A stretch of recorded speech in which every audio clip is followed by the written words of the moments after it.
Hello' everyone, মই বৰ্ণালী আপোনালোক সকলোকে মোৰ ভিডিঅ'লৈ স্বাগতম জনাইছোঁ। বতৰটো দেখি নিশ্চয় সকলোৱে গম পাইছে যিহেতুকে এইকেইদিন যে কিমান ৰ'দ আৰু ৰ'দ দিব, যিহেতুকে ভাদৰ মাহত অত্যন্ত ৰ'দ, হয়নে নহয়? সেয়েহে ভাবিলোঁ আপোনালোকৰ মাজলৈ দেহা শীতল পৰা এবিধ চৰ্বত লৈ আনো। সকলোৱে যিহেতুকে নেমু চৰ্বত খায়ে, সেয়েহে মই ভাবিলোঁ আপোনালোকৰ মাজলৈ থেকেৰা চৰ্বত আনো। আৰু এই থেকেৰা চৰ্বতবিধ খালে শৰীৰৰ কাৰণে যে কিমান উপযোগী সেইটো সকলোৱে জানে, যিহেতুকে পেটৰ কাৰণে ভাল আৰু প্ৰেছাৰটো কণ্ট্ৰল কৰি ৰাখে থেকেৰাই। মই কিন্তু কবিৰাজ নহয়, তথাপিও মই জানো, সেয়েহে কৈছোঁ।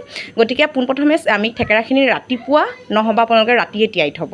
তাৰপাছত কোমলি যাব ধুনীয়াকৈ, আপোনালোকে তাত ফ্ৰিজত ৰাখি থ'ব পাৰে পানীখিনি। তাৰপাছত আপোনালোকে তাত নিমখ চেনি দি দিব আৰু ফিটি দিব। ইয়াত মন গ'লে আপোনালোকে পদুনা দিব পাৰে, চিয়া চিজ দিব পাৰে। মই চিয়া চিজখিনি তিয়াই থোৱা নহ'ল, সেয়েহে দিব নোৱাৰিলোঁ। যদি আপোনালোকে পাৰে ইয়াত চিয়া চিজো দিব পাৰে আৰু পদুনা এড কৰিব পাৰে। খাই চাব কিমান ধুনীয়া হয় চৰ্বত গিলাচ, দেখিয়ে ভাল লাগে।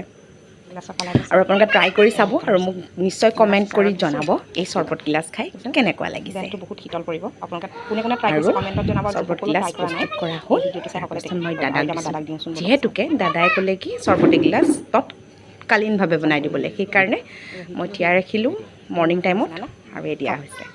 খাই কওকচোন কেনেকুৱা লাগিছে? বহুত কাৰা দেই, ভাল লাগিছেনে? একদম নম্বৰ ওৱান। নম্বৰ 1।